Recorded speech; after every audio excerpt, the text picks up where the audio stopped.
ছি ছি ছি জামাইবাবু। সানি, তুমি এই ছেলেকে জামাইবাবু কেন বলছো? কি বলছো এসব? হ্যাঁ, আমি এটাই বলতে চাইছি যে আমার বোনের বিয়ে এই ছেলেটার সাথেই হয়েছে। ও আমার বোনের স্বামী। ও আমার বোনের আদরের মিষ্টি ভালোবাসার স্বামী। এই কথা শুনে পার্টির সবাই চমকে গেল, কিন্তু সবচেয়ে বেশি অবাক হলো অন্যান্যার প্রাক্তন প্রেমিক চিরাগ।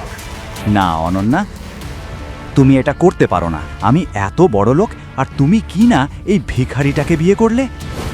তোমার এমন কি হলো যে তুমি এই ভিখারিটাকে বিয়ে করলে? দাঁড়াও চিরাগ, আমিই বলছি আমার আদরের বোন কেন ওকে বিয়ে করেছে।